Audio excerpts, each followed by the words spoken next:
aslamtu nafsi ilaik wa wajjahtu wajhi ilaik wa qawwatu amri ilaik wa dhuhri ilaik raqatan wa rahmatan ilaik la manja wa la manja minka illa ilaik amantu billadzi anzalta wa nabiyyika wa bi nabiyyika alladzi arsalta. Ini dari sahabat Bapak. Baik, beliau berkata, karena ashabu Muhammad sallallahu alaihi wasallam idza kana rajul shaiman, adalah para sahabat Nabi Muhammad kalau mereka berpuasa fahadarul iftar, tiba-tiba datang waktu apa? Berbuka.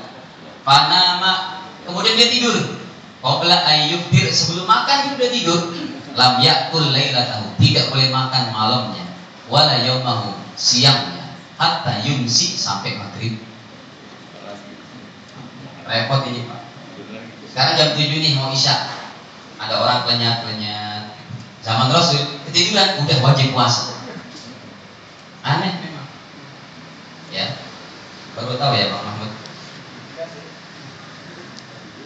Terus ceritanya kata sahabat Barok, wa inna Qais bin Sirma al-Ansari. Ada seorang sahabat namanya Bapak Qais bin Sirma. Karena shaiman, beliau berpuasa. Falamma hadarul iftar, ketika datang waktu berbuka, ata imro'atahu, beliau tanya kepada istri, faqala laha, beliau bertanya, a'indaki ta'am? Bu, ada makanan enggak berbuka ini? Qalat la. Ya, enggak ada Pak. Kalau sekarang Masya Allah mau mampir di masjid di mana aja, Insya Allah ada nasi bungkus itu. Kalau di sini terkenal sih lontong ya. Apa udah naik nasi bungkus? Kayaknya lontong dulu ketika kita masih pakai motor ya Pak. Nasi lontong, Nasi padang. Jadi hadirin, sekarang kita mau berbuka di mana saja, bahkan umat Islam berbondong-bondong supaya rezeki mereka, duit mereka, harta mereka bisa dipakai berbuka sama orang-orang berpuasa. Emang kita diperintahkan oleh Rasul, kata Nabi, wala yakul ta'amaka illa taqi. Jangan sampai makan kamu dimakan kecuali sama orang-orang bertakwa. Makanya banyak tuh yang ngasih makan. Baik. Akhirnya istri menjawab, lah, enggak ada Bu, enggak ada Pak. Walakin antolik, tetapi tunggu ya, saya mau keluar, mau fa'atlu bulaka, saya mau carikan kamu makanan. Wa kana yaumahu ya'mal, Bapak Qais bin Sirmah ini siang harinya kerja keras di sawah ladangnya. Faqalabathu aina, lagi nunggu sang istri, santai-santai, belum makan, belum minum, tidur. Ya Allah. Faja'at imra'atuhu, datanglah sang istri. Falamma ra'athu, ketika sang istri melihat, qalat khaybatun laka. Aduh Bapak kesian tidur, udah bawa makanan, percuma saya bangunin, dibangun pun nggak boleh makan. Sudah harus apa? Puasa lagi. Falamman tasafan nahar, ketika siang harinya, Busya alih, jatuh pingsan. Boro-boro air condition ruangan kerjaannya di sawah, sawah ladang, macul-macul nggak kuat, jatuh pingsan. Belum makan dari maghrib, malam, subuh, siangnya kerja keras, sudah wajib puasa lagi, jatuh pingsan. Waktu kiroda dikalin Nabi, maka diceritakan kisah itu kepada Rasul. Ya Rasul, begini ceritanya. Nabi sangat kasihan dengan cara puasa seperti ini. Panazalat hadin ayat, Allah turunkan ayat ini, Al-Baqarah 187. Perubahan yang ketiga, tadinya puasa diwajibkan ketika tidur malam, sekarang dirubah. Mau tidur mau enggak, boleh makan terus sampai datang adzan subuh. Kulu washrabu hatta yatabayyana lakumul khaytul abyad minal khaytil aswad minal fajri. Dengan diturunkan ayat ini, akhirnya Imam Bukhari mengatakan bahwa ya, fafarihu biha farhan syadida.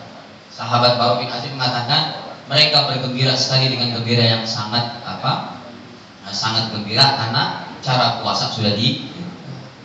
Baik. Ini diantaranya Bapak Ibu sejarah puasa Ramadan yang sudah ada perubahan. Sampai kiamat insya Allah nggak ada perubahan lagi. Ya, tinggal kita mengolah daripada rohaniat kita. Baik, Bapak Ibu. Kita lihat Imam Ibnu Katsir mentafsirkan Al-Baqarah 183.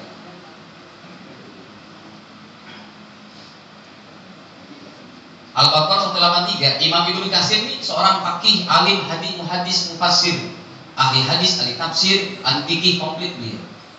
Sehingga ayat ini pun beliau tafsirkan dengan definisi fikih. Ya, diwajibkan kalian berpuasa. Lihat nih, kata Imam Ibnu Katsir. Yaqulu ta'ala mukhatiban lil mu'minin. Allah berfirman kepada orang-orang beriman, min hadhihi ummah, dari umat Islam sekarang, wa amiran lahum bisyam, yang mana Allah perintahkan mereka untuk berpuasa. Imam Ibnu Katsir mendefinisikan puasa. Ini menunjukkan beliau adalah ahli fikih. Apa itu puasa? Al-imsaku, menahan diri, anit ta'am, dari makan, wasyarab, minum, wal wiqar, dan campur sama istri siang hari. Lihat Bapak Ibu, kalau orang cuma belajar ilmu fikih, nggak belajar tasawuf, ini ilmunya, amalannya cuma sampai sebegini saja, tidak meningkat. Karena fikih itu definisi satu tingkatnya, di bawahnya adalah haram. Perhatikan kata-kata saya. Kalau orang cuma belajar fikih aja, hukum saja, ini hadisnya lebih kuat, ini lebih kuat, nggak mempelajari tazkiyatun nufus. Tasawuf itu tazkiyatun nufus, pembersihan jiwa. Wa yu'allimuhumul kitaba wal hikmah wa yuzak, dan Rasul membersihkan jiwa para sahabat. Itu tasawuf sebenarnya. Kalau orang cuma belajar fikih, ini hadisnya lebih kuat, takutnya ada rasa sombong, karena fikih ini satu tingkat di bawahnya haram. Perhatikan. Fikih satu tingkat di bawahnya haram. Coba.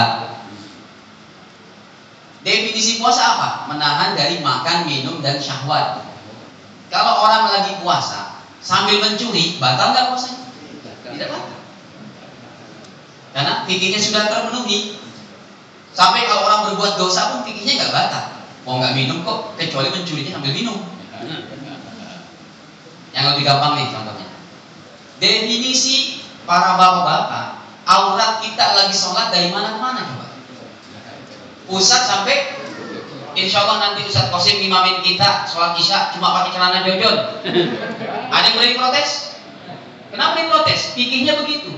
Aurat laki-laki dalam sholat dari pusat sampai, nggak usah pakai koko, nggak usah pakai gamis, nggak usah pakai peci. Ini fikihnya kayak begini kok. Itu fikih. Kalau udah kelihatan sedikit, satu tingkatnya haram di bawah. Tapi nggak ada orang yang melaksanakan fikih mentah kayak begitu Pak. Ya, Pak Haji tidak berani dari rumah cuma pakai sarung doang, nggak pakai peci, nggak pakai baju, berbuka gitu. Pak mau mana? Saya mau sholat ke masjid. Loh kok? Ini kan fikihnya begini. Betul? Kalau orang cuma belajar fikih seperti itu, makanya kita penting untuk mempelajari bagaimana merendahkan hati, tidak congkak, tidak sombong, saling menghormati pada orang lain, kemudian banyak sedekah, ya, sangat baik. Sekalipun Anda berada di 100 orang, Anda 101-nya dengan keadaan yang tidak sengaja. Anda berada di tengah-tengah begajul, bedogong, belegok, preman, dan apa macam-macam. Anda orang rajin sholat, rajin ibadah, sama sekali dalam hati Anda saja terbesit, tidak boleh ngomong dalam hati, ya Allah saya lebih baik dari mereka, saya lebih mulia dari mereka. Nggak boleh. Apalagi sampai mengucap, para peminum, nggak boleh. Bapak Ibu sekalian, apabila kita berada di tengah-tengah orang soleh, kita yakin ya Allah, akulah orang yang paling lemahnya. Apalagi ya, jadi itu emang paling gampang untuk menyitir hati kita seperti itu. Yang susahnya itu kalau di tengah-tengah orang-orang yang ketakwaannya kayaknya kita lebih tinggi, itu yang sulit. Hati kita harus dijaga. Kalau di diri kita ada 99 kebaikan, 1 keburukan, lihatlah yang 1 itu keburukan. Tapi kalau di orang lain ada 99 keburukan, kebaikannya cuma 1, lihatlah kebaikannya itu saja. Sehingga hati ini akan menjadi bersih. Makanya kalau kita belajar ilmu fikih harus dicampurkan dengan hadis-hadis yang berupa tasawuf. Banyak tersenyum, tahajud, banyak menangis. Maksudnya kepada orang lain tersenyum, banyak menangis, banyak berzikir. Itu hadis-hadis tasawuf. Orang bilang tasawuf nggak ada ajaran Nabi. Siapa bilang? Coba dibuka ayatnya, itu surat berapa? Nabi mengajarkan Alkitab, wal hikmah, wa yuzakkihim, dan Nabi membersihkan jiwa mereka. Tazkiyatun nufus. Sudah adanya. Bapak Ibu, masalah puasa boleh dilanjut Pak? Benar nih. Masalah puasa tidak ada perbedaan pendapatnya bagi seluruh ulama, bahwa siapa yang punya hutang puasa, ya, dia boleh mengqadhakan untuk orang yang sudah meninggal. Ini tidak ada perbedaan pendapat. Berarti orang yang meninggal masih dapat asupan, masih mendapat kiriman-kiriman ibadah dari orang yang hidup. Saya buka hadisnya. Riwayat Imam Bukhari, Imam Muslim. Ya sudah dan gak enak ya. Dalam Sahih Bukhari 1851. Ya. Dalam Sahih Muslimnya 2748. Sebentar lagi deh. Nabi sabdakan, man mata, siapa yang meninggal dunia, wa alaihi siyam, punya hutang puasa, soma'an waliyuhu, dipuasain sama siapa? Wali-walinya, saudara. Masya Allah, yang susah payah puasa siapa? Ustaz, kemarin bapak saya ini bukan orang yang tua renta ya, yang umur 60-an ke bawah, yang masih segar sakit 5 hari bulan Ramadan, hari ke-6 meninggal dunia. Ustaz, itu gimana bapak saya yang paling gak puasa 5 hari Ramadan, hari ke-6 meninggal? Oh, itu jadi hutang puasa. Gitu Ustaz? Iya.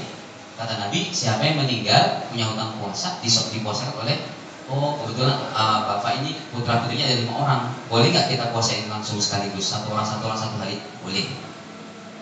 Ini menunjukkan puasa yang nggak ada perbedaan pendapat masalah ini. Kita masih bisa berbakti kepada ayah bunda kita sekalipun mereka sudah di alam barzakh. Bahkan sahabat sendiri yang berkata, ya Rasul, ya, hadis Sahih Bukhari nomor 1852. Sebentar ya Bapak Ibu, sebentar lagi. Emang mau kemana sih Pak? Buru-buru. Nih, hadis Sahih Bukhari, ja'a rajul ilan nabi, datang seorang laki-laki kepada Rasul. Faqala ya Rasulullah, wahai Nabi, inna ummi matat. Apa matat? Meninggal. Ibuku baru meninggal. Wa alaiha shaumu syahrin. Punya hutang puasa sebulan ya Rasul. Sakit sebulan itu. Gak berpuasa sampai meninggal. Apa aqdihi anha? Apakah saya mengkodokkan untuknya? Oh, na'am, iya. Kenapa kata Rasul? Fadainullah, karena hutang kepada Allah ahaqqu ayyubba, harus lebih untuk diperhatikan. Sahabat ini akhirnya berpuasa sebulan untuk sang bunda. Boleh Bapak Ibu. Allah alam bisawab. Nanti kita lanjutkan insyaallah. Semoga Allah berikan pemahaman kepada kami, Bapak Ibu sekalian, menjadikan kita menjadi orang-orang yang solehnya, anak kita menjadi anak yang soleh solehah.